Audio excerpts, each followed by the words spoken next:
But this is a real challenge, Bruce. And I think in part, if the story goes on to say that the typical starter home costs $196,611 in the US, which is dramatically different than these cities we're talking about.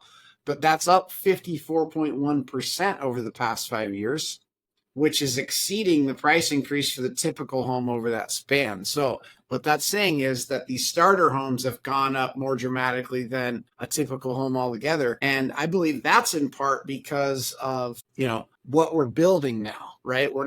There's not a lot of builders that are building a lot of these low price starter homes, if you will. And so that's why that bottom third is being impacted a little bit more. What I think is really fascinating, what Zillow uncovered here, they noted that these markets that have these higher price starter homes tend to be markets with more restrictive zoning codes that make it more difficult to build new housing. And, oh, by the way, they are also markets with lower home ownership rates. So you and I've sort of reported on this. FHA has been trying to do things, and the federal government has been trying to get these local municipalities to be less restrictive with their building codes. There's no doubt about it. There's so much red tape now, and the hurdles that builders have to jump through in order to go build a house.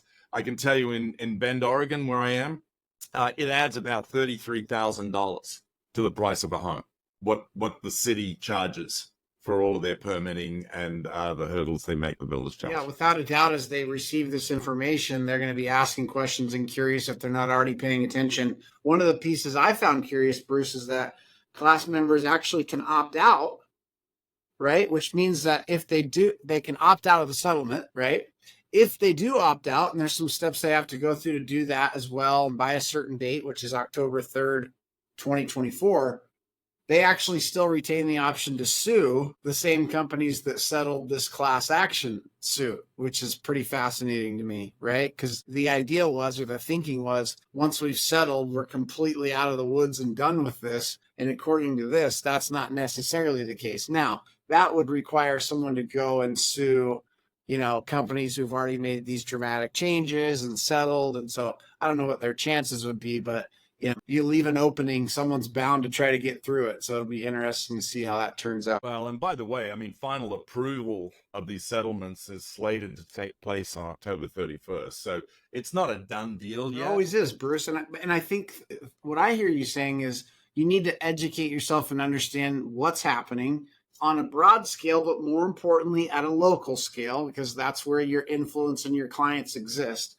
right? So for example, if you're in Tampa, prices have gone down 7% year over year, but if you're in Memphis, prices have gone up 13%, right? So you got to be educated on your local area. And if you're a real estate professional, I just want you to hear me say, you need to have a healthy level of fear of what's happening around you right now.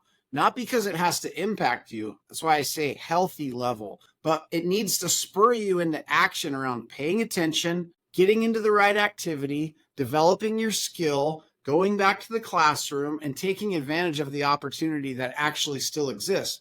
But if you're standing there doing nothing different, waiting for the market to bounce back like you saw it in the last several years, I don't believe it's going to happen. And even if it did, that is a very risky decision to make and a risky position for you to be in. So a healthy level of fear that this is a challenging market for real estate professionals can serve you well, but don't get locked up in fear. That's an unhealthy level. There should be the right people around you and the right resources to get you into action and take advantage. And if they're not, find a different environment to be in, because there's people that are having these conversations every day and can be supportive of you winning regardless of what's happening in the marketplace. Absolutely. And if you're struggling right now, I really recommend you pick up the book Shift. How Top Producers Succeed in Tough Times. By the way, if you do those things, regardless of what happens to the market, you will be successful.